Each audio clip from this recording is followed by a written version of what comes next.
(2023년 9월 14일) 히든풋볼 목요일 들어가도록 하겠습니다. 여러분 안녕하십니까, 이스타존입니다. 안녕하세요, 김수빈입니다. 네, 안녕하세요, 홍대현입니다. 네, 오늘 스튜디오가 다시 4층으로 지금 복귀를 했는데 저희가 지금 11층 스튜디오는 지금 조명 공사를 하고 있습니다. 오늘 내일 조명 공사를 하기 때문에 4층에서 히든풋볼이 진행이 됩니다.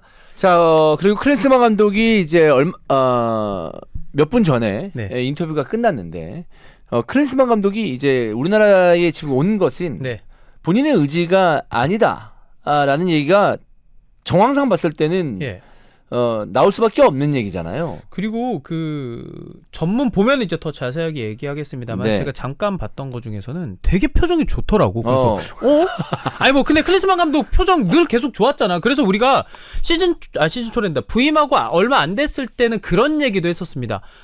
스타라서 확실히 언론을 다루는 법, 인터뷰하는 거는 참 좋다라고 얘기를 했는데 약간 분위기가 우리가 지금 뭐 사우디아라비아를 잡긴 했습니다. 잡긴 하면서 이제 클린스만 감독이 부임해서 이제 첫 승을 기록을 하긴 했는데 그냥 뭐 모르겠습니다. 우리 마음 뭐 그냥 우리나라에서는 약간 이렇게까지 웃으면서 할 수 있는 분위기인가? 라는 게 제 심정상으로는 그런데 뭐 저뿐만 아니라 지금 채팅창 보면은 다들 이제 클린스만 감독의 그런 표정에 대해서 좀 얘기를 하시니까 약간 뭔가 지금 흐름을 좀 잘못 알고 있지 않나? 클린스만 감독은 약간 한국으로 오게 된 거를 클린스만 감독님 부임 첫 승했으니까 이제 축하야 항상 해야죠. 요 느낌으로 온 걸 알고 있나라는 게 좀 그런 생각이 들더라고요. 멘탈 자체가 우리랑 좀 다른 사람이 아닌가라는 생각인데, 그러니까 어떻게 보면 그러니까 스타 선수가 될 수 있었을 수도 있어. 클린스만 감독은 지금 인터뷰하는 자세나 여러 가지 어떤 모습을 봤을 때 애써서 그래? 니들 나 건드려? 내가 멘탈 얼마 센지 보여줄게라고 하면서 나는 뭐 별 상관없어. 봐라. 이게 아니고 그냥 어떠한 그 예를 들어서 어떠한 딜이 들어갔을 때 그걸 딜이라고 생각을 안 하는 거야. 그럼 어떻게? 그러니까 약간 장난이라고 생각하는 거야? 누군가가 화살을 딱 쐈어. 그럼 우리가 보통 사람 팍 박혀가지고 상처를 입거나 이거 어떡하지? 빨리 뽑거나 해야 되는데 이제 클린스만 근처 가면 약간의 보호막이 있어서 그 화살이 약간의 어떤 분산되는 건가요? 분산되거나 그러니까 딜이 안 박히는 거지. 본인은 안 박히는 사람 맞는 것 같아. 근데 진짜 박히, 사회생활 하다 보면 사소한 거에 욱하는 사람이 있고 요거는 이 사람이 좀 알아줬으면 싶은데도 끝까지 모르는 사람이 있고 근데 지금 뭐 분위기상으로는 약간 후자에 가깝다. 그러니까 약간 우리가 뭔가 그 쓴 약을 먹거나 매운 걸 먹으면 인상을 쓰거나 고통스러워야 되잖아. 근데 그 사람은 이제 그걸 아무렇지 않게 맹물처럼 먹는 거지. 약간 그 지금 약간 이 인터뷰 전체적인 뉘앙스가 불러서 왔다. 오라고 해서 왔다. 인터뷰를 어디서 봐? 왜 정리가 안 됐어 지금? 아니 뭐 이제 그건 이제 곧 정리가 이제 기사로 이제 쭉 나올 건데 우리가 저도 그렇고 수빈 형도 그렇고 이제 위쪽에서 직원분들이랑 같이 이제 보다 왔단 말이에요 인터뷰를. 근데 그냥 오래서 왔고 그렇게 얘기했죠. 그러니까 뭐 그런 뉘앙스죠. 어떻게 보면은. 그러니까 나는 이게 보면 이거를 그러니까 대한민국 대표팀과 이런 팬들 그리고 협회를 약간 뭘로 생각하는 거지? 라는 그 생각이 엄청 들었거든. 그러면 방금 전에 제가 얘기한 거는 본인의 의지가 아니고 그러니까 정황상 왔다라고 했는데 지금 본인이 오라서 왔다고 얘기한 거잖아요. 사실. 그렇죠. 그냥 올 생각이 없었어. 그러니까 뭐, 독일에서 그냥 김민재 경기 보고 거기서 또 있다가 뭐 타이밍을 본 거지. 뭐 갈 수 있으면 가는 거고 아니면 여기 계속 머무르는 거고. 뭐 이제 결론은 그리고 좀 바쁘다. 그러니까 소화해야 될 일정이 많다라는 그런 얘기를 했는데 아니 대표팀 감독이 뭐 소화해야 될 일정이 많아도 이게 대표팀이 일단 최우선이 돼야 되는 게 상식선의 논리 아닙니까? 최고 상식이죠. 사실 대표팀 감독이면 프로팀 감독은 프로팀 자기 최우선으로 생각을 해야 되는 거고. 근데 내가 웬만하면 이런 얘기 안 하는데 지금 상황에서 이 사람을 어떤 전술적으로 좋은 감독이다 아니다를 떠나서 이 자세 자체가 그러니까 스탠스가 그러니까 막 그 비교도 했잖아요. 그러니까 독일이랑 미국에서 있을 때는 뭐 이런 게 없었는데 사실 뭐 좀 놀랬다 막 이런 얘기도 이제 하는 거 보면은 이거 누가 이렇게 얘기합니까? 아니 공식 석상에서 대한민국 대표팀의 감독이라는 위치를 갖고 있으면 설사 그렇다고 치더라도 말을 좀 다르게 한다던가 아니면 본인의 생각이 그렇다고 하더라도 이제 대중을 상대하는 거고 본인의 위치가 있으면 말을 잘할 줄 알아야 되잖아. 하고 싶은 말 하는 데가 아니에요. 예. 그러니까 팬들이 듣고 싶은 말을 충분히 할 수 있는 감독 경력과 선수 경력을 가지고 있는 사람이잖아요. 근데 이렇게 얘기해 버리니까 문제를 정말 몰라서 말을 안 하는 건지 아는데도 사람을 열받게 하려고 이렇게 얘기를 하는 건지 좀 고민이 되는 거죠. 둘 중에 하나가 확실하지가 않으니까. 지금 이 기사를 네이버에서 검색해 보면 뭐라고 나와요? 제목이 다 밝게 웃는 클린스만, 인터뷰 중 미소만개 클린스만. 클린스만 약간 웃는 클린스만 아닙니까 이 정도면? 아니, 근데 또 이제 진짜 얘기하다 보니까 또 짜증이 나는 게 우리 명단 발표 그리고 명단 발표 이후에 기자회견 요것도 다 안 했잖아요.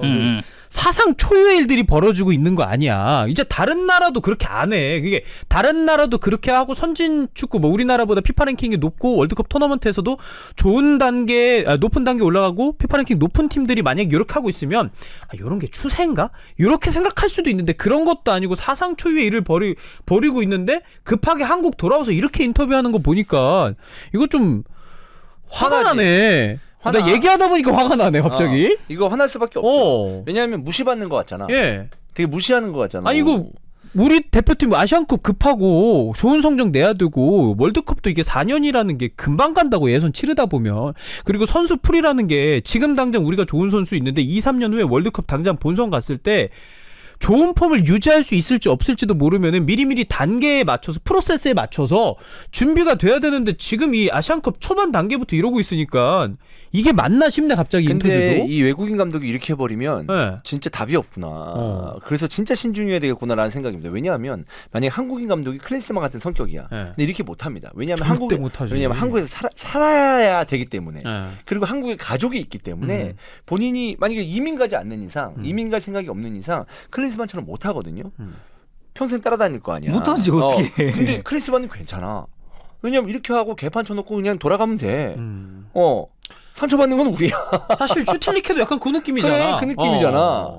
그래서 외국인 감독을 선임할 때는 참 신중해야 되겠구나라는 생각을 더더욱더 하게 되고 그냥 기본적인 어떤 상식선으로 이 사람을 대하면 안 되는구나라는 생각이 듭니다. 그러니까 본인이 생각했을 때 잘못이 없다고 하더라도 그럼 왜 사람들이 이런 반응을 보이지?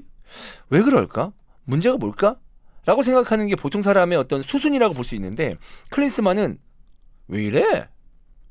별것도 아닌 것 같다가 뭐야? 그래, 아직 아니 왜 화내요? 아직 모의고사예요. 아니 모의고사도 아니야. 그럼. 왜 화내요? 내가 뭐 잘못했어?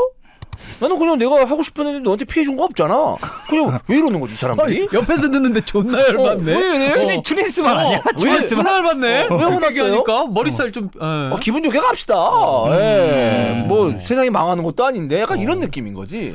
생각해보면 그래. 진짜 이 마인드로 가면은 아니 친선 경기에서 졌다고 세상이 망했나?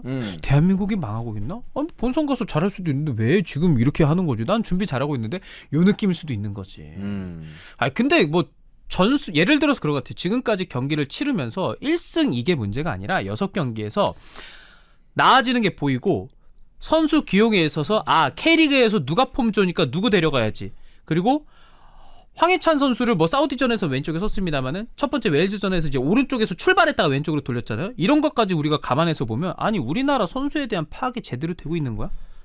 요 느낌까지 들다 보니까 이 인터뷰까지 겹쳐서 클린스만 이거 안 되겠네. 아니 그리고 요 생각이 다 드는 거야. 우리가 그 저번에도 이 감독의 그런 화법이라든지 인터뷰 방식에 관련해서 이제 우리가 최근에 클린스만 관련해서 얘기를 좀 많이 했잖아요. 그쵸. 아침에 축구에서도 얘기하고 히든풋볼에서도 이제 쭉쭉쭉 이야기를 했었는데, 그러니까 이 감독의 인터뷰를 쭉 보다 보면은 이제 그게 열이 받는 거예요. 핀트가 뭔지 몰라요. 그러니까 뭔가 질문이 나왔을 때 그 질문에 대한 명확한 답을 제시를 해야 되는데 그 대답은 대답이거든. 근데 그게 사실 듣고 싶은 원하는 대답은 아니니까 이거 그 램지 유니폼 얘기 나왔잖아요. 근데 자, 이 램지 유니폼 얘기의 본질은 뭡니까? 그걸 왜 물어볼까요, 기자가? 아니 대표팀 감독이 경기 이기지도 못하고 최근 경기에서 연속적으로 승리하지 못하고 있는데 남들의 시선을 의식했더라면 감독이 가서 다른 팀 선수에게 유니폼을 요구하거나 그런 일은 거의 없는 일이죠. 거의 없는 게 아니고 우리 대표팀에서 그런 적이 있어? 한 번도 없잖아. 없지. 한 번도 없어. 유니폼을 교환하는 경우는 뭐 뒤에 가서는 했을 수도 있겠지. 터널 가서 뭐. 선수들끼리 그래. 바꾸던지 아니면은 뭐 이제 그쪽에서 요청이 들어와가지고 뭐 이런 식으로 바꾸던지 그런 경우는 있는데 이제 근데 이제 그 얘기가 나왔을 때 결국 클린스만 감독의 대답은 그거였거든요. 유니폼 오래 모았다. 그리고 이제 아들 SNS 관련된 이야기라고. 근데 아니 님 유니폼 오래 모은 거 관심이 없다고.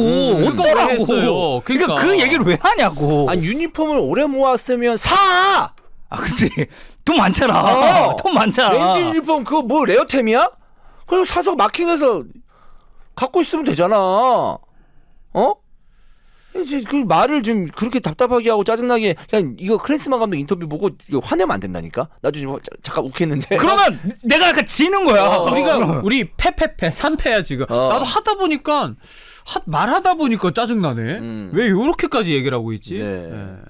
그렇습니다. 그래서 난 그런 부분에 있어서 이 사람에 대해서 참 특이한 사람이구나. 이거는 아무리 우리가 소위 얘기하는 서양 사람이라고 하더라도 특이한 사람이구나라는 것을 좀 알 수가 있었습니다. 근데 이제 제가 좀 궁금한 건 이 클린스만 감독이 그 얘기 했잖아요. 그러니까 친선 매치를 끝나고 지금 귀국을 했는데 환영 인파가 굉장히 많다라는 네. 그 얘기를 지금 인터뷰에서 했단 말이죠. 아니 그러니까 저는 딱 생각 두 가지입니다. 첫 번째, 클린스만은 본인에 대한 비판 여론이 많아가지고 오늘 기자들이 어쨌든 많이 갔을 거 아니에요, 공항에. 그래서 그러한 여론 분위기를 알고 일부러 저렇게 말을 했다가 내 첫 번째 생각이고, 두 번째는 사실 클린스만 감독이 한글을 아는 게 아니잖아요. 그죠? 한국어를 할 줄 아는 것도 아니고 뭐 인사 정도는 하겠지만 그러면 지금 나오고 있는 여론에 대해서 파악이 안 됐을 가능성도 저는 있다고 보거든요. 그건 아니지. 파악이 안 된다 그러면 협회가 아무 일도 안 하는 겁니다. 내가 말하는 게 그거예요. 협회가 이거를 전달을 제대로 안 했나? 이 생각이 드는 거예요. 그러니까 그냥 저렇게 해맑게 들어와서 인터뷰를 하는 건가? 그러면 만약에 후자라면 이거는 협회의 책임도 우리가 사실 이거 어쨌든 이걸 본격적으로 전달하고 지금 이런 상황이니까 들어와서 이런 내용에 관련해서 인터뷰를 해야 될 것 같고 여론이 안 좋으니 그에 대한 대책을 세워줬으면 좋겠다라고 어쨌든 얘기가 들어가야 될 거 아니에요. 네. 협회가 이제 고용을 한 사람이니까. 근데 협회 쪽에서 그게 전달이 잘 안 됐으니까 저렇게 실실 웃으면서 그냥 인터뷰를 하는 건가? 이런 생각이 든다니까. 그러니까 클린스만 감독이 뭐 환영 인파가 많다 이렇게 얘기했잖아요. 예, 이거 욕을 왜 먹어야 되냐면 이게 필요 이상의 당당함과 어떤 유머 네. 내지는 그런 거거든요. 진짜 축구협회도 지금 제대로 생각을 해야 되는 게 지금 우리가 화살이 마치 클린스만이 인터뷰하고 1승을 오랜만에 진짜 어렵게 거두다 보니까 클린스만 감독에 대해서 우리가 비판하고 비난한다고 생각을 하는데 선임부터 시작을 해가지고 축구협회 책임? 저는 이거 클린스만만 얘기하는 게 아니고 같이 욕 먹어야 된다고 봐요. 덕현이가 얘기한 거대로 분위기 전달도 해줄 필요가 있었고 나는 단순하게 생각하는 게 그거예요. 클린스만이 이렇게 급하게 왔어. 여기까지는 안 좋을 수 있다. 근데 요즘은 이 여론이라는 게 언론이라는 게 진짜 팬들의 수준과 팬들이 듣고 싶어하는 대답 그리고 그 이후에 본인이 어떤 해결책을 가지고 있는지 제시해주면 당장 욕하는 사람들도 기다리게 된다. 근데 축구협회에서 지금 여론이 요렇습니다 감독님의 전술에 대해서도 확실하게 말해주고 우리가 그 얘기했잖아요. 클린스만 감독이 앞에는 공격수들 축구 알아서 하게 한다. 근데 이게 좋게 포장하면 우리는 개인기량 좋은 수들이 많으니까 공격수들한테 자율성을 보장하는 축구거든요. 나는 이 축구가 전술만으로는 욕을 안 먹을 수도 있다라고 생각을 해요. 슈퍼스타가 많고 좋은 스타 선수들이 많으면 그런 축구하는 국가대표 많아. 클럽도 많고. 근데 그 이후에 감독이 이렇게 분위기가 안 좋은 거를 여론에서 이렇게 풀면 어떨까라고 하는 거는 축구협회의 목도 있다라고 생각하는데 그걸 해주지가 않잖아요. 그러면 축구협회도 같이 욕 먹어야죠 이거는. 아니 그리고 이제 그 귀국을 어쨌든 일정을 바꿔서 한 거 아니에요? 원래는 16일에 이제 예정이 돼 있는 바이에른 뮌헨이랑 레버쿠젠 경기를 이제 가려고 했다가 이게 많은 분들이 나를 기다리고 있다고 해서 이제 왔다라는 이야기를 하면서 보통은 해외 원정을 마치고 선수단이 귀국할 때 감독도 함께 귀국한다고 들었다. 이건 기본 아닙니까? 아니 어떻게 생각하세요? 같은 비행기 타지 않냐 원래? 이거 덕현이는 알 거 아니야. 아니 그러니까 나는 어쨌든 이제 국내 감독님 밑에서 이제 있던 사람이고, 근데 이제 그러니까 우리가 전임자가 이제 벤투 감독이잖아요. 근데 이제 사실 벤투 감독은 그 이제 한국에 상주를 하셨던 분이고 일산 사셨잖아요. 벤투 감독. 그렇죠. 일산에서 사진 많이 찍어줬어. 많이 찍어줬어. 그 아래 이제 막 빵집이나 맞아. 이런 데 가가지고. 근데 보통은 해외 원정을 마치고 선수단이 귀국할 때 감독도 함께 귀국한다고 들었다. 그리고 다시 한번 생각하게 됐다. 아니 이거 자체가 도대체 그럼 협회에선 이런 부분 얘기를 안 한 거냐고 클린스만한테. 근데 너무 감독이 연예인 마인드야. 아 진짜로. 이거 지금 너무 아니 힘들어. 선수로서 슈퍼스타였던 건 인정합니다. 진짜로. 봐봐요. 클린스만 지금 우리를 빡치게 하는 그 순간들 무슨 자선 경기 출전한다? 근데 그 전에 뭐 멤버에 포함이 안 돼서 못했죠. 그 다음에 김민재 무슨 경기 직관하겠다? 그러다가 아니다.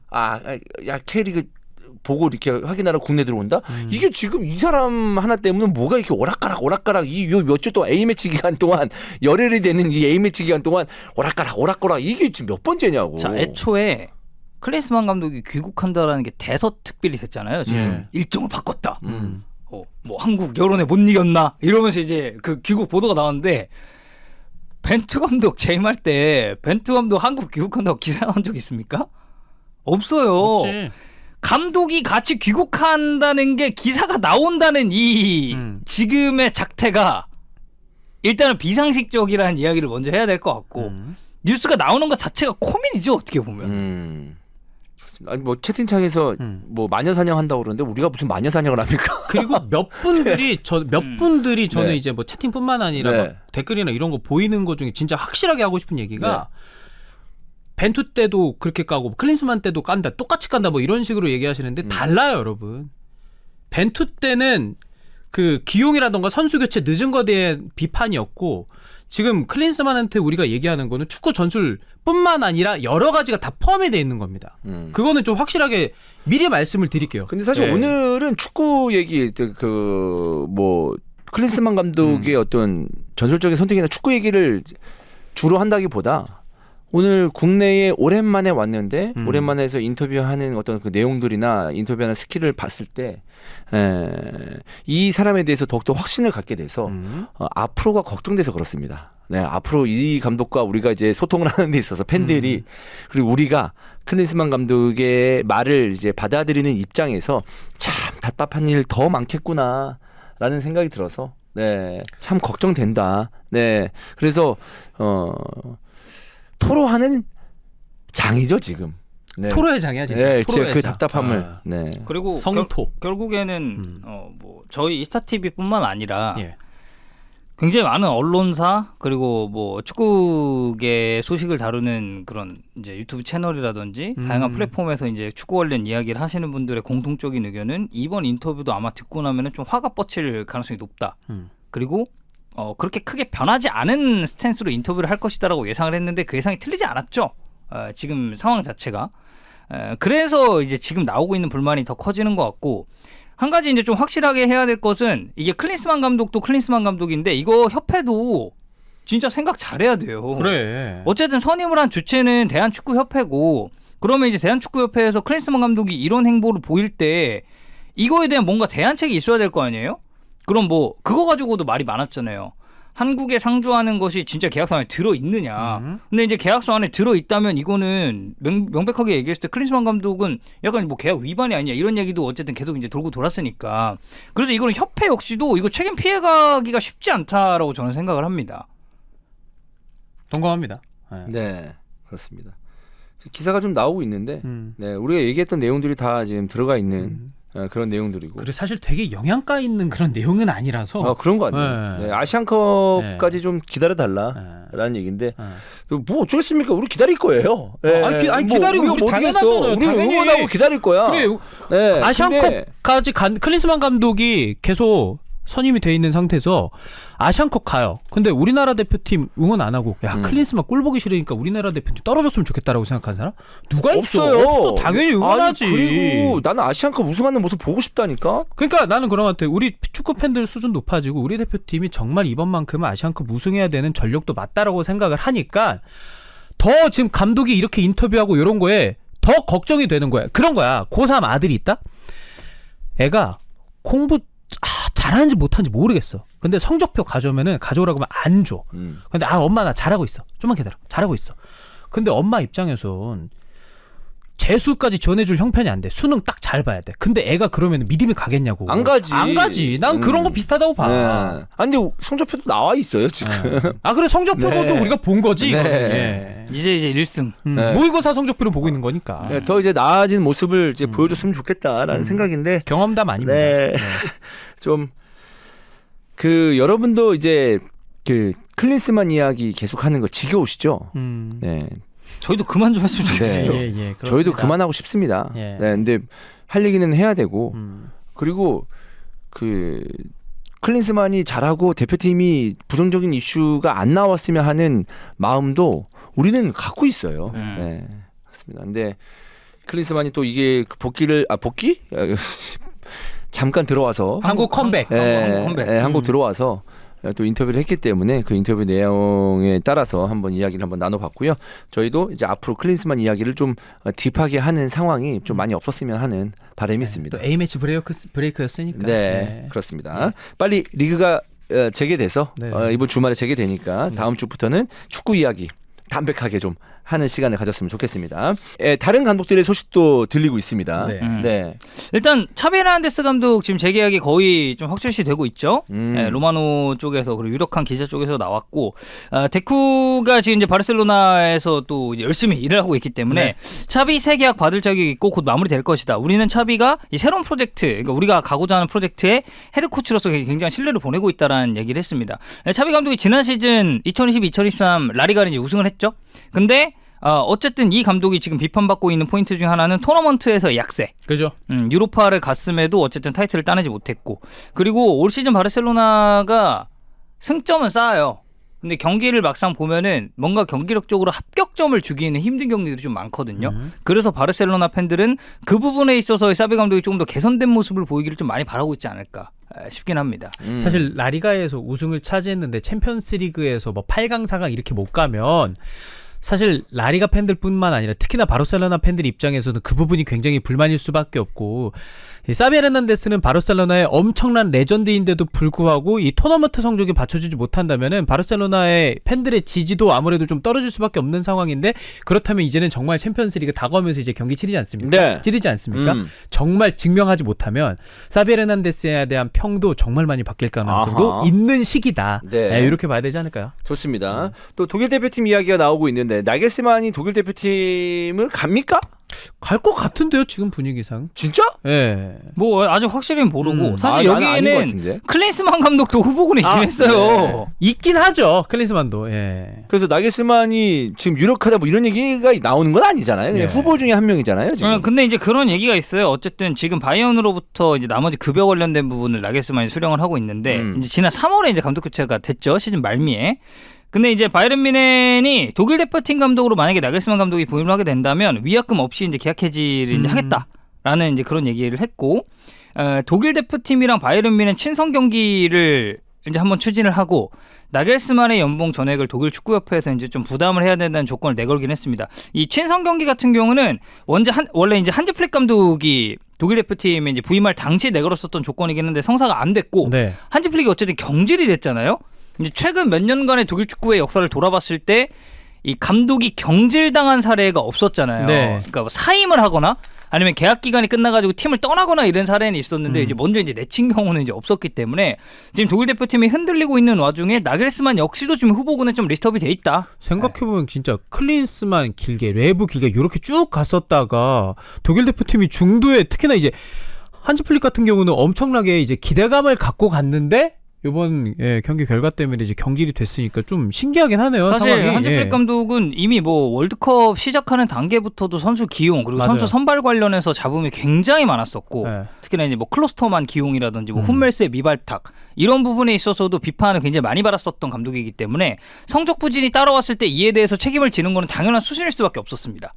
그래서 이제 독일 대표팀 감독이 공석이 된 가운데 누가 올 것이냐, 어떤 팀이 전차 군단을 조금 부흥시킬 것이냐. 왜냐면 지금 뭐 일본한테 박살을 하고 뭐 여기가 지금 좋은 풀을 가지고 있음에도 좀 정신없는 상황이다 보니까. 그래도 이제 가장 최근 경기는 또 프랑스를 잡아서 정말 좀 급한 불을 껐다고 표현하기도 어렵네. 일단은 감독 경질이 됐으니까. 근데 네. 나겔스만이 지난 3월에 이제 감독 경질 관련해서 해외 축구 엄청 시끄러웠을 때 막 레알 링크, 첼시, 토트넘 그리고 막 6월에는 파리 생제르맹 이런 링크가 있었는데 약간 휴식기를 갖는 듯한 느낌이었고, 거기에서 제가 받았던 건 그럼 클럽팀보다는 대표팀을 좀 기다리나? 요 느낌이었는데 지금 타이밍상 한지 플릭이 경질이 됐다 보니까 나겔스만은 여기서 어떤 선택을 할지가 좀 많은 분들이 궁금한데, 흐름으로 봐서는 이렇게까지 기사 나오는 거로 봐서는 독일 대표팀 감독으로 갈 가능성도 매우 높아 보이지 않나.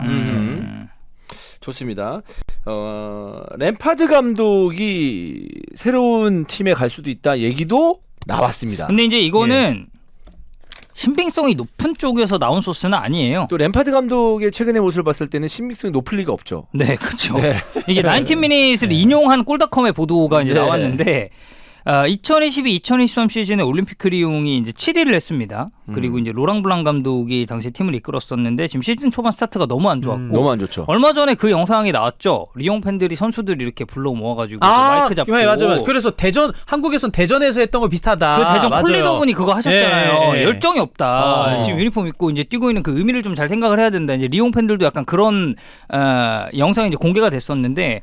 어쨌든 지금 꼴등이에요, 꼴등. 네. 예, 그래서 성적이 이제 너무 안 좋다 보니까 로랑 블랑 감독이 이제 팀을 떠나게 됐고, 근데 이제 이 와중에 차기 감독 후보군으로 나오는 게 램파드라는 것 자체가 아까 주원 형이 얘기했죠. 당연히 신빙성이 없을 거다. 네. 최근에 램파드 감독이 했었던 행보를 우리는 알고 있으니까 예, 어떤 느낌이었는지. 그리고 현지 쪽에 그런 기사에 달린 이제 아무래도 커뮤니티 관련해서 뭐 이제 트위터라든지 SNS 이제 링크들이 있을 거 아니에요. 그 링크들에 달린 댓글을 이렇게 쭉 보면은. 당연히 여론은 부정적입니다. 뭐 말도 안 되는 소리 하지 말라. 뭐지 이런 얘기가 쭉쭉쭉 있기 때문에 램파드 감독 리옹 부임 뭐 현실적으로 힘들지 않을까? 라고 생각합니다. 네. 그리고 이런 기사가 있네요. 좀 됐던 건데 풋볼 이탈리아 이제 파브리지오 로마노가 파비오 그로소 올림픽 리옹 감독 휘날리고 요것도 있었네요. 있기는.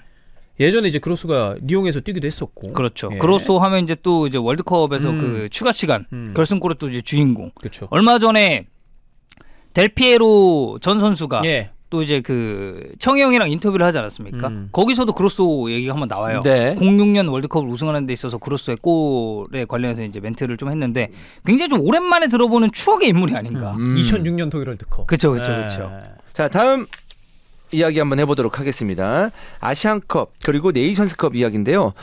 프리미어리그 팀들이 이제 차출되는 이 선수들 때문에 좀 고민을 해야 되는 그 순간들이 다가오고 있습니다. 네. 일단은 아시안컵이랑 네이션스컵이랑 이번 연도가 그러니까 내년이죠, 정확히는 일정이 아주 정확하게 겹칩니다. 아시안컵이 2024년 1월 12일부터 2월 10일까지 진행이 되고요. 네이션스컵은 2024년 1월 13일부터 2월 11일까지 진행이 돼요. 그래서 이 아시안컵에 차출될 수 있는 소속의 이제 국가를 보유한 팀들 그리고 네이션스컵도 이거는 마찬가지겠죠. 그래서 이 팀들이 딱 요 한 달여의 기간 동안에 전력 누수가 좀 불가피하다라는 게 이번 2023-2024 유럽리그에 참가하고 있는 팀들의 좀 공통적인 좀 고민거리가 아닐까라고 생각을 합니다. 네. 그래서 이제 각 팀을 살펴보면서 어떤 선수가 차출이 되는지 살펴볼 텐데 일단 아시안컵은 이번엔 카타르에서 열립니다. 네. 그러니까 원래 이게 중국에서 열릴 예정이었는데 이 코로나 상황이 좀 2022년 중반부까지 장기화가 됐고 결국에는 5월 14일에 아시안컵 개최를 중국이 포기를 했습니다. 그리고 최종 심사 결과 카타르로 개최지가 변경이 됐는데 이게 아시안컵이 열리는 그 기간은 좀 왔다 갔다 하긴 했어요. 2011년 대회부터 이제 1월에 쭉쭉쭉 하고 있는데 이전에는 뭐 여름에 했었던 적도 있고 가을 뭐 9월에 했었던 적도 있고 뭐 겨울 그러니까 이제 좀 더운 나라 같은 경우 중동 같은 경우는 지금처럼 겨울에 했었던 경우도 있어서 이제 좀 왔다 갔다 했는데 이 아프리카 네이션스컵이 이제 좀 문제가 됐었던 거는 원래 2023년 6월에 대회가 열릴 예정이었어요. 네. 근데 여기는 맨날 1월에 했었는데. 근데 그러니까 원래 본래는 1월이 네이션스컵이 열리던 시기였는데 이게 아프리카 선수 차출이 매 시즌 보면은 이제 중반부에 딱 이루어지잖아요. 그 전반기에서 후반기 넘어가는 딱 그 타이밍이잖아. 1월이고 막 이러면은 그래서 이게 유럽 클럽들의 불만이 좀 많다 보니까 아프리카 축구연맹이 2017년부터는 대회 시기를 6월에서 7월로 옮겼습니다. 근데 문제는 이번에 이 네이션스컵이 열리는 국가가 코트디부아르거든요. 근데 코트디부아르가 5월 말쯤부터 6월 이때가 우기예요. 그래서 폭우가 엄청 옵니다. 네네. 비가 많이 오는 날씨라서 이 파트리스 모체페 아프리카 축구연맹 회장이 우리 이거 폭우 위험 리스크 감당 못한다라고 이제 얘기를 했고 결국에는 이게 대회가 다시 이제 1월로 개최가 되게 됐어요. 참고로 지금으로부터 2년 전에 열렸었던 2021년 네이션스컵 역시 코로나 바이러스 여파 때문에 원래 6월에 하려다가 2022년 1월로 연기된 바가 있어요. 그래서 어쨌든 이게 자 이제 우리 6월로 합시다라고 했지만 좀 어쨌든 이제 외적인 요소들로 인해서 두 대회 연속 원래 이제 우리가 알고 있었던 그 1월 차출이 이제 좀 이루어지게 됐다라고 보시면 될 것 같고 말씀드린 것처럼 아시안컵, 네이션스컵이 이제 동시에 열리게 되니까 유로 주요 클럽들은 단순하게 아프리카 국적의 선수들 그리고 이제 아시아 국적의 선수를 보유한 클럽 입장에서는 이게 차출이 될 수도 있는데 물론 아시아 국적의 선수가 뛰고 있다고 해서 그 클럽들이 다 차출을 하는 건 아닙니다. 왜냐하면 네. 대표팀에서 이걸 콜을 해야 그 선수가 이제 가는 그쵸. 거니까. 근데 차출을 받을 수 있는 가능성이 좀 높아지게 됐다.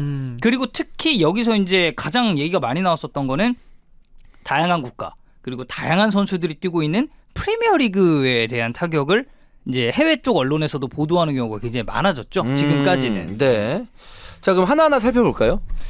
일단 차출 선수가 없는 가능성이 없는 팀들. 그러니까 해당 선수가 이제 없는 팀들 먼저 네. 보겠습니다. 맨시티, 뉴캐슬은 없어요. 있을 법도 한데 없네. 일단 맨시티는 마레즈가 이적을 했잖아요. 원래는 마레즈가 이제 알제리 대표팀 네. 소속이었기 때문에 예전에 이제 그런 얘기가 좀 많이 나왔었는데 맨시티, 뉴캐슬은 차출 선수가 없습니다. 그래서 저는 올 시즌 딱 그 12월에서 1월, 그러니까 1월에서 이제 2월이 되겠죠. 예. 이 시기에 맨체스터 시티는 더 치고 나갈 수 있다. 그렇네. 그러니까. 맨시티가 보면은 그러니까 남미 그리고 유럽 요렇게 있어. 그러네. 유럽이 많아. 어.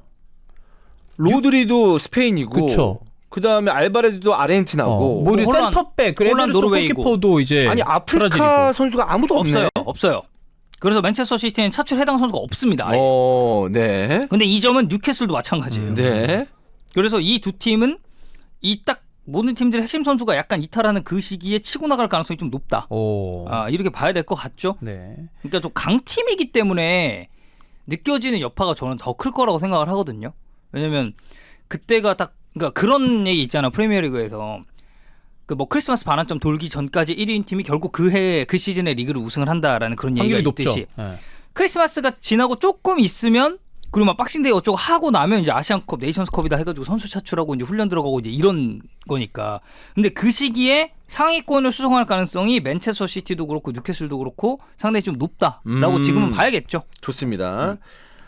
아스날이 좀 있습니다. 토마스 파티 있고 그리고 이제 주전급부터 이제 얘기하면은 뭐 파티, 토미아스, 엘레니 요 정도가 되겠죠. 네, 네이션스컵에 2명 그리고 아시안컵에 1명이 차출될 가능성이 있죠. 근데 이제 파티 같은 경우는 또 이제 아르테타 감독 아래서 굉장히 다양한 포지션을 소화하고 있는 선수이기 때문에 그래도 중요한 역할을 소화하고 있다고 보고 있고 엘네니는 어쨌든 로테이션 자원이기 때문에 스쿼드 뎁스를 늘려주는 것 이외에는 그래도 이제 주전급 자원으로서 시선을 본다면 그렇게 큰 타격까지는 아닌데 네. 요즘에는 이제 파티 오른쪽 풀백도 뛰고 이런 식으로 하니까 파티, 토미아스 이렇게 다 빠지면은 타격 있지. 파티 빠지는 건 엄청난 타격이죠, 사실. 크죠, 이거. 아스날 입장에서는. 근데 이제 그런 거죠. 네. 이 시기쯤이 어쨌든 경기 일정도 좀 빡빡하고 빡센데 이러면 로테이션 자원들도 중요하거든요. 어떤 선수들이 스쿼드 뎁스를 채워주고 있고 누가 빠졌을 때 혹은 누가 부상으로 아웃이 됐을 때 얘가 들어와야 된다. 이런 점이 있는데 어쨌든 아스날은 그래도 준주전급 자원들이 좀 빠진다는 게 올 시즌 딱 그 1월에서 2월 시기에는 치명적인 요소가 될 수 있지 않을까 싶습니다. 네. 자, 그리고 리버풀입니다. 첼시입니다. 첼시는 니콜라 잭슨. 예전에는 첼시가 뭐 가나, 나이지리아 이런 선수도 뭐 애쉬앙, 미케 이런 선수들이 있으니까 뭐 드록바. 그러니까 되게 많이 빠진다 생각했는데 잭슨 하나네. 이제 뭐 첼시가 사실 아시아 선수도 없고 예. 잭슨이 이제 세네갈 소속으로 차출될 가능성이 있습니다. 그리고 첼시는 그래도 이제 빅6 팀이나 선두권 경쟁을 해야 되는 팀들과 비교했을 때는 그래도 차출 인원이 적은 편이다. 문제는 이 선수가 톱이잖아요. 네. 네. 근데 첼시 지금 골 넣을 선수가 없거든요. 음. 그래도 잭슨이 이제 나왔을 때 뭔가 프리시즌의 기억을 되살려 보면은 뭐 그런 라인 브레이킹이라든지 이제 은쿤쿠가 부상으로 못 나오는 점이 좀 아쉽긴 합니다만 은쿤쿠가 나왔을 때 그런 호흡 뭐 이런 걸 이제 기대하셨을 분들이 많을 텐데 이게 공격수가 빠진다는 데 있어서 지금의 안 좋은 첼시 상황이 조금 악화될 수 있지 않을까. 근데 잭슨 빠지는데 이때쯤이면 은쿤쿠가 제가 알기로는 돌아올 수 있는 시기고 경기 뛸 수 있지 않나요? 아니 그러니까 같이 오면 더 좋다는 얘기죠. 같이 있으면 같이 시너지를 낼 수 있으면 더 좋을 텐데 은쿤쿠가 이제 올해를 아예 못 뛴다라는 얘기가 있으니까 같이 나오면 더 좋을 텐데. 첼시 좋아하는 팀인데 유일하게 그 제 돈 주고 유니폼을 산 팀이 맨유와 첼시입니다. 네. 첼시 누구 샀어요 유니폼? 드록바. 드록바. 네. 그죠 옛날 유니폼 사셨네. 네. 그러면 맨유는요? 근본이죠, 드록바. 맨유요? 네. 스콜스. 스콜스도. 네, 맞습니다. 네. 저도 근본이 있습니다. 여러분이 모르시겠지만 어떤 근본이 있죠? 왜 우리가 근본이 몰랐지? 있어요. 네. 근데 근본이라는 게 남들도 알아야지 근본 아니에요? 명섭이 예. 정도 되면은 그 예. 주원이 형 근본 있는지 없는지 좀 예. 판단할 수 있나? 명섭이 보면요. 네. 저 팀장? 예. 네. 쟤만 보면 근본 존나 없죠. 명섭이만 봤을 때요? 그래. 그러니까 명섭이가 형을 어. 봤을 때 지원이 형은 근본이 있다. 당연히 있다고 하지. 근본. 이주원. 근본 왕. 당연히 근본이 있죠. 이게 아무튼 첼시가 잭슨이 빠지면은 좀 은킁크 지금 말한 것처럼 그 친구가 돌아오지 않으면 답답해질 수 있다 전방에서. 그리고 어쨌든 은kun쿠도 어쨌든 이 시기쯤을 지금 복귀 시점으로 잡고 있잖아요. 네. 돌아왔을 때 폼 장담할 수 없죠. 왜냐면 부상에서 돌아와서 잘하는 선수도 있지만 올해 또 뛰지 못했기 때문에 그러니까 경기력적인 부분도 분명히 좀 폼을 이슈가 있을 거고. 끌어올리는데 분명히 좀 어려움이 있을 것이다. 그리고 이런 예상을 할수 그 있고요. 기간 동안에 포체티노가 얼마만큼 이 팀을 재정비를 하고 본 궤도에 올려놓을지도 중요하죠, 첼시는. 자, 이거 여기서 난리 납니다. 이제 리버풀입니다. 일단은 살라 빠집니다. 네, 살라 빠지면 네. 전력이 한 30%가 빠지는 거 아닙니까? 그렇죠. 그리고 엔도 와타루. 그렇죠. 이제 엔도와타루가 네. 리버풀로 합류를 하게 되면서 또 이제 공교롭게 아시안컵이 또 이제 열리는. 그리고 네. 일본이 지금 우리가 쭉 친선전이나 평가전에 봤을 때 이번 아시안컵 아주 강력한 우승 후보라고 생각합니다. 그래서 엔도와타루는 거의 필수적으로 소집이 될 텐데 그렇죠. 리버풀 입장에서 이런 미드필더 문제를 해결하기 위해서 엔도와타루를 데려왔는데 여기서 이제 공백이 생기는 것도 사실 무시할 수는 없는 포인트긴 하죠. 리버풀이 살라와 와타루가 빠진데 중원에서의 뎁스는 지금 네. 어느 정도는 구성이 돼 있어요, 리버풀이. 근데 구성이 됐고 엔도 와타루의 뭐 지금까지의 모습을 봤을 때는 확실하게 연착륙이라고 보기보다는 아직은 시간이 좀 더 필요해서 필요하다라고는 볼 수 있는데 그러니까 확실한 뎁스를- 주전급 자원은 아니에요. 그러니까 와타루가. 뎁스를 생각했을 때 그리고 삼선의 그 위치를 생각을 했을 때는 엔도 와타루가 그런 것을 감안하다고 하더라도 빠지게 된다면 엄청 타격이고 뭐 살라는 사실 저희가 특별하게 설명하지 않다고 않아도 이 선수 빠지면 공격 돌아가는 게 오른쪽에서 차이가 많이 나죠. 아니, 그러니까 완전히 상상할 수가 없죠, 사실. 그러니까 완전히 직접적인 예. 비교는 아니겠지만 제가 아까 엘렌이 얘기할 때도 그 말씀을 드렸잖아요. 이 시기가 되면은 부상자 그리고 이제 전력에서 뭐 어쩔 수 불가피하게 좀 이탈하는 선수들 이런 선수들이 있기 때문에 결국 로테이션 뎁스가 얼마나 이제 두터운지에 대해서도 포커스를 좀 맞춰봐야 될 필요가 있거든요. 그렇죠. 그런 면에 있어서는 엔도와타루가 완전히 주전이 아니라고 할지라도 타격 커. 이 뎁스를 채워준다는 입장에서는 좀 아쉽죠, 리버풀은 맞아요. 확실히. 그래서 이제 이번에 영입된 흐라베메르. 네, 흐라반베르. 네. 물론 이제 두 선수의 포지션은 조금 다르게 다르죠. 예, 기용이 될 다르지만 이제 거지만. 앞쪽에 있는 뭐 메갈리스터나 그런 어떤 선수들이 다시 좀 내려와서 활동도 할 수 있는 뭐 부분이니까. 소보슬라이 같은 자원들도 있고. 네, 소보슬라 있고 또 그렇기 때문에 어느 정도의 뎁스는 있는데 흐라반베르 오늘 스카우팅 찍었습니다, 여러분. 그래서 곧 업로드 될 예정이고요. 예. 네. 살라가 진짜 이게 뭐 반복해서 좀 진부하긴 한데 살라가 빠졌을 때 이제 그 자리를 좀 어떻게 메울지도 클롭 감독이 이제 머리가 좀 빠개지는 그런 상황이 아닐까 싶습니다. 네. 자, 다음은 맨체스터 유나이티드입니다. 오나나 빠지고요. 암라바트, 디알로, 메브리. 사실 이제 뭐 주전급이라고 볼 수 있는 정말 핵심적인 부분은 이제 오나나 얘기를 좀 해야겠죠. 오나나 근데 빠지면 어떡해? 크지 오나나 빠지면. 이거 진짜 뭐 리버풀의 살라 빠진 거 당연히 타격 크지만 올 시즌에 맨유를 생각했을 땐 지금 우리가 지금까지 맨유 경기 보니까 오나나 있고 없고 차이 여기도 거의 상상 이상으로 클 수밖에 없어. 뒷 공간이 달라져. 후방에서 네. 볼 점유율을 그렇게 많이 하는 선수인데 오나나가. 그리고 얘 잡고 있으면 우리가 눈이 가잖아. 그렇지. 그런 선수가 빠지는 거라니까. 오나나는 크다. 이거 되게 선방 능력뿐만 아니라 후방 지역에서 빌드업을 했을 때 오나나가 볼을 키핑해주고 패스해주는 역할은 네. 맨유에게 굉장히 중요한 부분인데.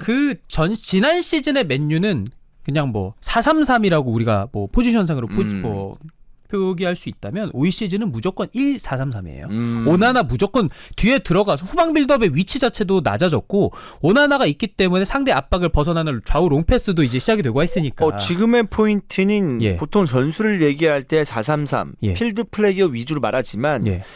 오나나가 있을 때는 그 뒤에 1을 꼭 붙여줘야 그럼요. 된다. 이런 어떤 강조의 표현인가요? 강조 굉장히 맞습니다. 좋은데요. 그러니까 사실 이제 네. 오나나가 그 추면 화법도 나왔나요?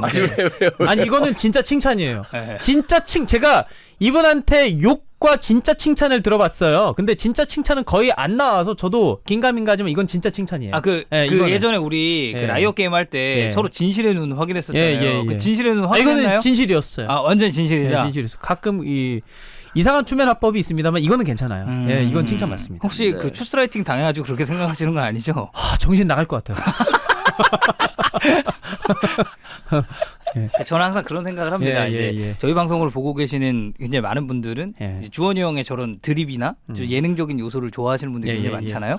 근데 이제 옆에서 이제 한 하루 정도 음. 직접 겪어보시는 걸 네, 아주 강력하게 추천을 많은 분들이 댓글로 가끔 그런 게 있습니다. 저희 뭐 주랩추 같은 거 올라갔을 때, 야 추맨 같은 대표와 일하고 싶다. 모집 받겠습니다. 예, 모집 받겠습니다. 예. 아니요, 전 주원이 형 이렇게 칭찬했잖아 방금. 좋아요. 그래서 우리도 얘기하잖아요. 추맨 같은 예, 대표와 예, 일하고 예. 싶다. 추천드립니다. 네. 하루 예. 정도 이렇게 딱 같이 일을 하시는 걸 네. 추천을 해드리고 이제 오나나 선수가 어쨌든 월드컵을 못 갔잖아요. 불화도 좀 있었고 해서 네. 그래서 이제 채팅창에 이제 물어보시는 분이 있어서 말씀을 드리는 건 이게 확실하게 차출되는 선수들이 아니에요. 차출 가능성이 있는 그 국적을 가진 선수들을 저희가 이제 나열을 하다 보니까 예. 오나나 선수도 여기 리스트에 들어갈 수밖에 없었다라는 생각이고 암라바트도 이제 향후에 어떻게 기용이 될지 모르겠습니다. 이 선수를 어떤 식으로 활용을 하고 좀 어떤 느낌이 될지 모르겠습니다만 또 모로코의 암라바트는 이전 이제 리그에서의 활약상보다는 훨씬 더 저는 잘했다고 생각을 하거든요. 핵심 중에 핵심. 우리가 월드컵 때 봤잖아요. 예. 팀장님 암라바트 언제 올라가죠? 이거 암라바트도 끝나고 찍었군요. 암라바트 올라갑니다. 예. 제가 그럼 좀 말씀을 드려볼까요? 네. 지금 좀 맨유의 어깨 살짝 내리고 말씀해 주시면 안 되나요? 네. 아니, 너무 추들먹거리시는 것 같아가지고. 덕현 씨 계속 칭찬해야 돼요. 네. 칭찬을 해야지 많이 나오고. 아니야, 나는 너무 좋아. 주원이 그쵸, 형 그쵸. 요새 그런 영상 찍는 거 나 재밌게 보거든요. 맞아요. 내가 요즘 제일 재밌게 보는 거 아까 넷플릭스 그 나는 솔로 얘기했죠. 예. 스카우팅 리포트 제일 재밌게 봅니다. 예. 대한민국 컨텐츠 중에서 1번 나는 솔로, 2번 이스타 스카우팅. 야. 예. 칭찬한 거예요. 나도 형 칭찬한 거야. 형만 나 칭찬해? 나도 형 칭찬할 수 있어. 예. 네. 얘기 좀 해주세요. 자, 지금 맨유의 미드필더진 카세미로, 그다음에 뭐 브루노 페르난데스, 그다음에 마운트, 네. 또 누구 한 명 또 있는데. 뭐 맥토미니도 있고. 맥토미니 또 없나? 이거밖에 안 됐나? 내가 봤을 때. 에릭센. 에릭센. 네, 맞아요. 그러니까 이렇게 뭐 중원이 구성되어 있는데 지금의 어떤 그 상황을 봤을 때 맨유의 미드필더진이 폼이 좋냐? 그렇지 않거든요. 맞아요. 근데 물론 이제 곧 쭉 시간 지나면서 맨유의 미드필더진이 폼을 찾으면 아주 네이션스컵 차출은 아주 먼 미래이기 때문에 폼을 찾으면 모르겠지만 저는 암라바트를 봤을 때 스카우팅을 보면 확인할 수 있겠지만 꽤 중요한 자원이라 판단이 되거든요. 지금 맨유에게 있어서. 네. 그렇기 때문에 암라바트의 공백은 분명히 느낄 것이다. 네, 이렇게 예상할 수 있겠습니다. 그러니까 그만큼 중요한 롤을 이제 맨체스터 유나이티드에서 할 것 같아요. 맡을 거라고 네, 할 예상하시는 것 같아요. 거네요. 네. 그렇습니다. 네. 좋습니다. 네. 그래서 어쨌든 한 이 두 선수 정도가 어쨌든 그래도 이제 맨체스터 유나이티드 주전급으로 좀 기용이 되고 좀 핵심 자원이라고 할 수 있는. 뭐 아무래도 이제 아마드 선수나 이제 한니발 매브리 같은 경우는 이 선수를 주전으로 분류하기는 좀 힘드니까. 그쵸. 예, 그렇습니다. 맨체스터 유나이티드 이제 4명 정도 네. 보면 될 것 같습니다. 더 난리난 팀이 있습니다, 여러분. 토트넘입니다. 토트넘이 지금 보면은 되게 핵심적인 선수만 쏙쏙쏙 빠지거든요. 진짜 완전 핵심. 핵심 3명 다 빠지네. 네. 그리고 파페사르, 비수마, 손흥민 빠지는데 사르랑 비수마 빠지면 이거 중원 조합 이거 어떡하냐. 그러니까 네. 진짜 조합도 아예 새로 맞춰야 돼. 자, 좋아. 사르 비수마 빠져. 그래 어떻게든 뭐 스킵하고 호이비를 경험 있고 하기 때문에 잘 버텨다가 앞쪽에 그냥 그 공격수 있잖아. 솔로몬 좋고 손흥민 있으니까 어떻게든 버티자. 그리고 이제 브랜던 존슨도 왔고. 브랜든 존슨 그렇게 하자라고 할 수도 있어. 근데 손흥민이 빠져. 그럼 골 누가 넣어요 여기? 히샬리송? 모르겠다. 진짜 골 어떡하지? 이거 히샬리송이 어쨌든 최근에 네. 그런 좀 이렇게 축구 외적인 안 좋은 일이 예. 좀 있었잖아요. 그래서 이제 영국 왔을 때 이제 심리 치료도 좀 이제 받는다라는 보도가 나왔는데 그거 이후에 이 선수의 폼이 올라가면 좋겠죠. 근데 히샬리송의 폼이 올라가는 거랑 별개로 손흥민 빠지는 거는 엄청 큰 타격이죠. 토트넘 입장에서. 자 채팅창에서 이 얘기가 나왔습니다. 걱정하지 마라 토트넘. 클린스만이 알아서 일찍 보내줄 거다. 저는 이게 나 진짜 그 아시안컵 우승을 나 그 누구보다도 바라는 사람이라 이게 진짜 딜레마야. 아, 난 진짜 우승하는 거 보고 싶은데 또 말이 되냐고. 토트넘의 레전드 클린스만? 토트넘 뛸 때 발롱도르 2위 하지 않았나 클린스만? 그랬나? 네, 그랬던 걸로 기억하는데. 네, 그렇습니다. 이게 뭐 농담이긴 하지만 네. 그만큼 지금 대표팀 사정이 안 좋다는 얘기예요. 중요하시잖아. 네. 열심히 하시고. 네. 네.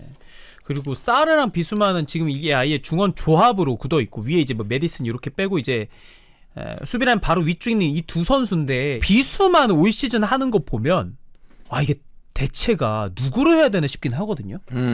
비수마 빠지는 것도 진짜 커요. 비수마 커요. 엄청 큽니다. 네.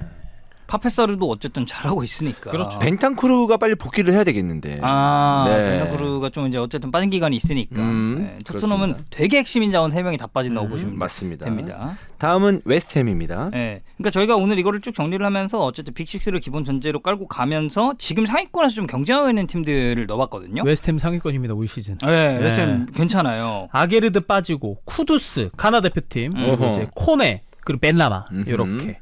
여기도 이제 네이션스컵으로 네 선수가 모두 차출이 되는 상황이고 지금 보면 공격수 둘에 수비수 하나 그리고 어쨌든 이제 좀 미드필더지만 앞쪽에 배치가 될 수 있는 자원 하나 이렇게 이제 빠지는 거기 때문에 여기도 앞쪽부터 뚝뚝뚝 빠지는 그런 느낌은 좀 있어요. 예. 근데 이제 올 시즌 웨스트햄이 이제 이 선수들이 빠졌을 때 어떤 식으로 경쟁을 좀 이어나갔죠. 왜냐면 여기도 데클란 라이스라는 대단한 선수가 지금 빠진 가운데도 꽤 리그 초반부에 순항을 하고 네. 있는 팀이기 때문에 이 겨울 시점을 네이션스컵 차출 이후에 좀 어떤 식으로 잘 넘기느냐가 좀 중요할 것 같긴 합니다. 네. 다음 브라이튼입니다. 브라이튼 램프티 빠지고요. 아딩그라 그리고 이제 미토마 카우로 빠집니다. 이 세 여기 선수 좀 타격이 있네요. 그렇죠. 뭐 미토마 같은 경우는 특히 지금 브라이튼 내에서 굉장히 핵심적인 역할을 하고 있고. 그러니까 아까 우리가 그 우스갯소리로 그 얘기했잖아요. 클린스만이 뭐 일찍 보내줄 거다. 뭐 이제 이런 얘기를 했는데 다시 말씀드리는 것처럼 일본은 진짜 큰 이변이 없는 한 지금 아시안컵 굉장히 높은 그 토너먼트 단계까지 진출할 가능성이 저는 꽤 높다고 봐서. 제일 잘해. 네, 진짜 잘해요. 네, 경기 제일 보면. 잘해요. 네. 그러니까 솔직히 이런 말 하고 좀 배 아프거든요. 너무 잘해서. 그래서 미토마는 차출이 된다고 가정을 했을 시에는 이 한 달을 그냥 통째로 아시안컵에 투자를 해야 될 수도 있다. 그렇지. 그러니까 이런 관점이 생길 수밖에 없다는 거죠. 지금 상황에서는. 네. 최다 차출 예상팀이 있어요.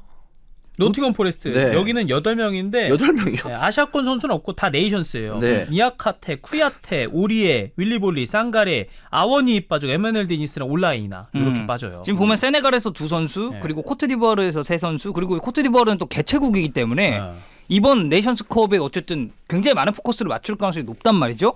그리고 아오니 형님 또 이제 강팀 상대로 굉장히 킬러 본능을 발휘했었던 최근에 그래도 프리미어리그에서 제일 핫한 공격수 중에 한 명이고 나이지리아 엠마누엘 데니스 그리고 온라이나도 이제 나이지리아 셋, 세네갈 둘, 코트디 셋. 약간 요 정도로 빠질 가능성이 있다고 보시면 됩니다. 이거는 8명 빠지는 거는 진짜 이게 완전 난리 난 거지. 진짜로. 이거 뭐 스쿼드가 다 날아가는 건데. 네. 공격 미들 수비에서 이제 중요한 선수들 다 빠져. 네.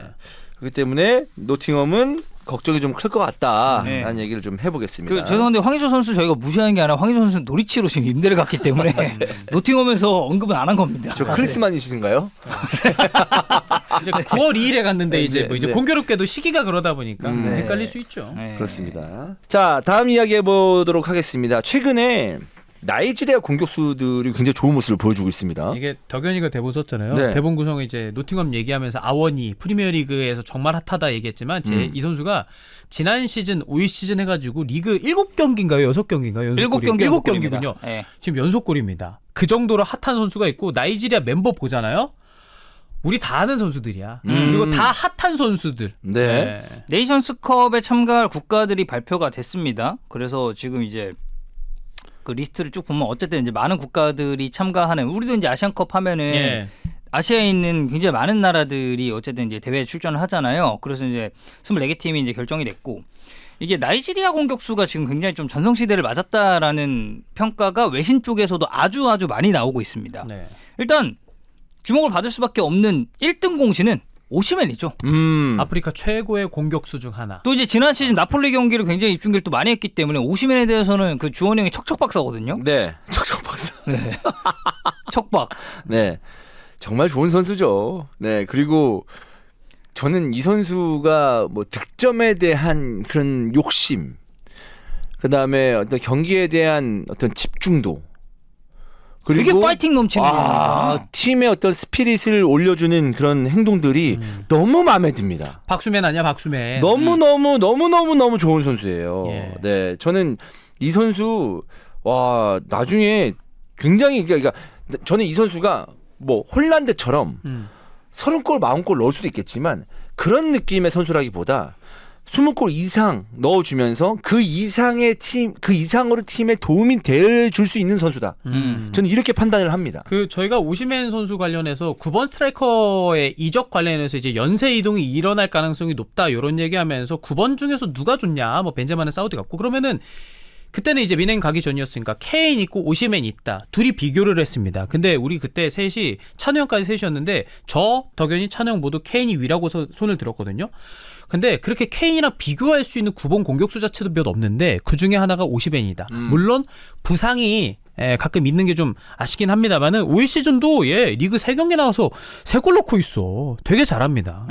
오시멘이 어쨌든 지난 시즌 나폴리 스쿠데토에 정말 결정적인 역할을 했고 그때 당시 스탯을 보면 리그 32경기 26골 도움 4개입니다. 네. 그리고 올 시즌도 방금 수빈이 형이 얘기했죠. 리그 3경기 3골, 한 경기당 1골이고 이번에 아프리카 네이션스컵 예선 이게 이제 22년부터 23년까지 쭉 진행된 기록은 이제 종합을 한 건데 네. 6경기 6선발 골 10개 도움 2개예요. 네이션스컵 예선에서 오시멘보다 더 많은 득점을 기록한 선수가 없습니다. 네. 그러니까 국가대표팀 유니폼을 입고도 잘하는 거죠. 굉장히 좋은 모습을 보여주고 있는 거죠. 네. 그리고 이제 나이지리아 대표팀 얘기를 저희가 하고 있으니까 제일 네. 최근에 열렸었던 이 산토메 프린시페라는 국가와 이제 나이지리아가 제일 가장 최근 A 매치를 치렀어요. 네. 예. 지금 여기 나이지리아 명단 이렇게 쭉 보잖아요. 그러면 그냥 다 아는 선수예요. 최전방 오시멘 아워니 투톱. 그리고 중원 보면 윌프레드 은디디. 그리고 프랭크 온예카 있고 위쪽 이제 오른쪽 보잖아요. 그럼 이에나초 있습니다. 그리고 반대쪽에는 아데몰라 루크먼 이런 선수들이 다 있단 말이에요. 그리고 후방에 이제 수비진에 뭐 올라에이나 이런 선수도 있고 그래서 그냥 나이지리아나 이런 아프리카권에서 좀 상위권에 있는 팀들의 명단을 쭉 보잖아요. 그러면 우리 눈에 익숙한 선수가 아주 많습니다. 맞아요. 멤버 진짜 좋아. 아니 네. 오시멘하고 아원이 투톱이면 뭐 어떻게 해야 돼 수비수는? 이거 어떻게 막냐? 뭐 어떻게 진짜. 해야 되냐 그거는? 그러니까 일단 아원이는 일단 떡대 자체가 너무 좋잖아요. 무서워. 오시멘도 마찬가지고. 근데 오시멘은 약간 좀 호리호리하죠. 그리고 좀 훨씬 더 빠르고 스피디하죠, 더. 훨씬 더 날렵하고 다이나믹한 그런 느낌이라면 아원이는 또 이제 다른 느낌을 주는 선수거든요. 네. 오시멘이 지금 나이지리아 대표팀에서 26경기 20골을 기록을 하고 있어요. 이번 아프리카 네이션스컵 예선 단계에서 골이 이제 좀 많긴 했는데 누가 뭐래도 지금 현 시점 나이지리아의 공격수 좀 1등은 이제 오시멘이라고 좀 봐야 될 것 같고 나이지리아 대표팀의 별명이 전통적으로 이제 슈퍼 이글스라는 별명이 있었죠. 예전에 나이지리아 선수 하면은 생각나는 선수도 있나요? 카누. 은왕코 카누가 나이지리아였나? 그때 그 올림픽 때 카누가 되게 잘하고 이러면서 슈퍼 이글스가 되게 유명해지지 않았나요? 저는 그렇게 기억하고 있었는데. 그리고 우리 야쿠브 형님. 야쿠브. 예. 야쿠브 형님이 이제 우리나라 경기에서 좀 이제 그게 있어서 그렇죠. 어쨌든 이 선수도 꽤나 빅리그에서 이제 뛰었었던 선수고. 오코차 어디였지? JJ 오코차도 나이지리아 아니었나? 그렇죠. 나이지리아. 네. 조노비 미켈 있었죠. 그렇죠. 등딱신. 네. 예. 오코차 나이지리아네요. 나이지리아. 오코차 나이지리아고. 네. 그리고 어렸을 적에 저는 이제 위닝 할 때 이 선수를 좀 많이 썼는데 그때 당시 이제 마스터리그라고 해가지고 자기가 이제 팀 구성하는 거 있었거든요. 거기 이제 스피드 98 바방기다라는 선수가 있었습니다. 그리고 오바페미 마르틴스. 오바페미 이런 마르틴스도 선수들. 있었고. 마르틴스가 나이지리아야? 나이지리아. 와, 그래? 나이지리아 좋은 선수들 많구나. 나이지리아 선수들 생각하면 옛날에 되게 탄력 좋고 빠르고 이런 선수들이 요소에 있었던 선수들이 있었어요. 그리고 지금 뭐 여기 많이 나오네요. 이워비도 맞아 나이지리아고. 그래서 이번 그 시에라리온전에는 이워비가 이제 좀 나오기도 했었고 오뎀 윙기 되게 빠른 선수들이 많아 지금 보면. 나이지리아 친구들이 공 잘 차는구나. 그래서 나이지리아가 어쨌든 이번 아프리카 네이션스컵에서는 특히나 이제 그 공격 진영에 있어서 예. 주목을 좀 많이 받는 편이고 저희가 이제 오시멘 이야기를 했잖아요. 근데 그 투톱으로 가장 최근 경기 나왔었던 건 이제 아워니입니다. 예. 노팅엄의 간판 골잡이고 지난 시즌 노팅엄 포레스트 소속으로 27경기 나왔는데 17번 선발 그리고 10골을 넣었어요. 그리고 수빈이 형이 얘기했죠. 이게 지난 시즌부터 올 시즌 초반부까지 합쳐진 기록인데 프리미어리그 7경기 연속골을 넣었습니다. 네. 이게 07-08 시즌에 아스날 소속이었던 아데바요르 아데발. 그리고 2021-2022 시즌 리버풀 소속이었던 모하메드 살라 예. 이후로 아프리카 선수로는 역대 세 번째 기록입니다. 리그 7경기 연속골이. 근데 이거 보잖아요. 올 시즌이 지금 리그 4경기 3골이에요. 예. 그리고 2022-2023 시즌 리그 막바지 4경기에서 6골 넣었거든요. 이 선수가. 근데 골 넣었었던 팀들 몇몇 보잖아. 그럼 강팀들이 많아. 아니 그리고 이거 단순하게 생각하는 게 아원이 지금 노팅엄인데 노팅엄 올 시즌 별로 좋지는 않단 말이에요. 아원이는 골 넣고 잘하고 있는데 아데바요르는 그때 아스날이었고 살라는 리버풀이었어. 이것까지 생각하면은 아원이 페이스 엄청난 거죠. 그렇지. 이거. 팀의 어떤 그 전력을 봤을 때. 예. 그래서 그러니까 아원이 오시면 투톱 있으면은 저는 되게 좀 이상적인 유형의 그 투톱 조합이 될 수 있지 않을까. 서로 피지컬이 좋고 뭔가 스타일이 달라. 네. 둘이서. 그리고 저는 적당한 이타성도 보여줄 수 있는 조합이라고 생각하거든요. 생각해보면 요즘 축구에서는 투톱으로 조합 맞추기 정말 어려운데 여기는 그렇지. 국대에서도 조합이 맞춰지는 거 아니야. 와. 그래서 어쨌든 이 두 명의 공격수가 이제 주목을 아주 많이 받고 있는데 사실 아워니 같은 경우는 나이지리아 대표팀 경력이 그렇게 많진 않아요. 7경기 뛰었고 2골 넣었습니다. 근데 골 기록보다도 어쨌든 이 선수가 7경기밖에 이제 대표팀 경력이 없다라는 게 이제 뭐 굳이 따지면 이제 경기력적인 그리고 경험적인 부분에서의 리스크가 될 수는 있겠지만 확실한 건 오시멘도 그렇고 아워니도 그렇고 지금 세계 최고의 리그들에서 네. 뛰는 간판 공격수들인데다가 요즘 페이스도 너무 좋다라는 점 우리가 그래도 한번 좀 보고 넘어가긴 해야겠죠. 네. 요즘 페이스. 근데 지금 여기서 끝이 아닙니다. 공격수가. 음. 한 명 더 있어요, 지금. 이제 빅터 보니페이스라는 네. 선수가 최근에 주목을 아주 많이 받고 있죠. 그렇습니다. 이 선수가 이제 그 보데글림트라는 클럽에서 경력을 시작을 해가지고 로얄 위니옹 생질루아즈 이제 벨기에 리그에서 최근에 되게 좀 잘하고 있는 팀이죠. 네. 여기 거쳐가지고 지금은 레버쿠젠 소속으로 뛰고 있는 선수입니다.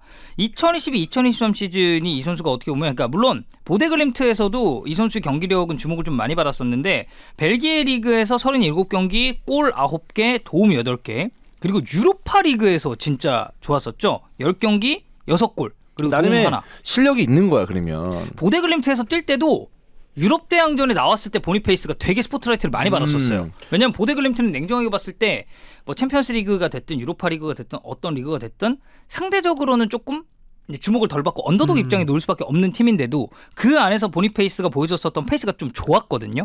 근데 이게 벨기에 리그로 넘어가서도 너무 좋았고 올 시즌 레버쿠젠으로 이적을 합니다. 근데 지금 분데스리가 3경기 3선발 골 4개 도움 2개.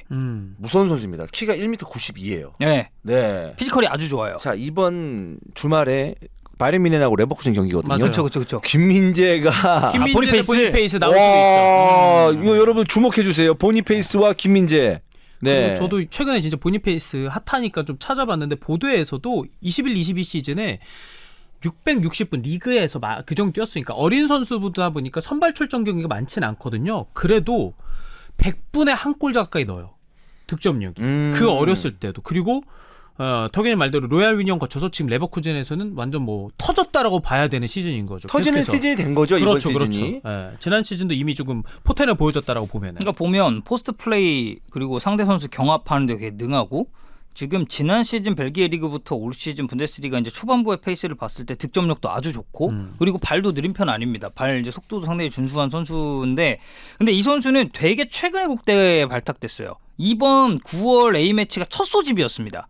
그래서 이 아까 얘기했었던 그 상토메 프린시페전에서 데뷔전을 가졌고 거기에서 이제 1도움을 기록했어. 아무래도 나이지리아랑 이 상토메 프린시페는 전력 차가 꽤 크기 때문에 이건 나이지리아가 무난하게 승리를 좀 가져가는 그림이긴 했는데 A매치 경험이 많진 않아요. 근데 아마 네이션스컵 이제 명단이 공식적으로 발표가 되고 나면 이제 소집이 되겠죠. 안 데려갈 수가 없죠. 에 있어서는 이제 너무 좋으니까. 그리고 냉정하게 생각해 보면 오시멘 아워니가 버티고 있고 그 전에 이에나초도 주전으로 이제 꽤 오래 뛰었었고 뭐 축구해자 같이 아주 발빠른 측면 자원들이라던가 루크먼도 있고 이번에 보니페이스가 아워니랑 교체되면서 A매치 데뷔전 치렀거든요. 그러니까 어린 선수고 터졌지만 쟁쟁한 선배들이 되게 많아요. 그리고 국대는 사실 시즌 어린 선수가 터지자마자 이제 국대 콜업하기보다는 기존에 믿었던 선수들을 주로 기용하는 경우들도 있으니까 이런 것까지 감안했을 때는 보니페이스가 이번에 합류한 것만으로도 대단하다. 그리고 이 페이스면 그래서 네이션스컵도 가겠죠. 이 나이지리아 출신의 국적을 가지고 있는 공격수들이 괜히 주목을 받는 게 아니다. 이게 단순히 이름값만 놓고 봤을 때 이 선수들을 주목해야 된다의 개념이 아니고 최근에 리그에서의 폼 그리고 지금까지 이 선수들이 쌓아왔었던 커리어를 놓고 봤을 때 이 공격진의 무게감은 좀 상당할 수 있다라고. 그러니까 이게 유럽 유수의 국가들이랑 비교를 해봤을 때도 저는 크게 뒤처지지 않는다라는 느낌까지 좀 들거든요. 자, 그리고 마지막으로 저희가 이번 주말에 A매치가 끝나고 나서 리그가 K리그도 마찬가지고 재개되니까 일정 한번 살펴보고 방송을 마치도록 하겠습니다. 이번 주 이제 9월 16일 토요일 날 K리그는요. 전북대 강원, 인천대 제주, 포항대 수원FC, 울산대 대전 경기가 있습니다. 이 30라운드 토요일 경기에서 주목할 점은 과연 전북이 굉장히 무승에 빠져 있고 울산도 마찬가지거든요. 어떤 식으로 반등의 계기를 만들 수 있을 것인가라는 생각이고, 만약에 울산이 대전과의 경기에서 잘 안 되고 포항이 수원FC를 잡아내면 이거 우승 어떻게 될지 모릅니다. 그러면 제가 알기로 6점 차로 좁혀지죠. 네. 5점 차 아닌가? 6점 차인가요? 9점 차 아닌가요 지금? 네. 지금 양팀 승점 차는 8점 차거든요. 그러니까요. 네, 8점 차. 경기는 다 29경기로 동일하고 울산이 61점 그리고 포항이 53점이에요. 그럼 울산 지고 포항 이긴다? 와, 그럼 이거 61, 56이면 어떻게 될지 모르거든요. 그렇습니다. 그렇기 때문에 주목을 좀 해주셔야 되고요. 일요일 경기입니다. K리그 서울대 광주 경기 있고요. 수원대 대구 경기 있는데 수원대 대구 경기는 16시 30분. 이건 제가 오랜만에 입중계를 복귀를 합니다.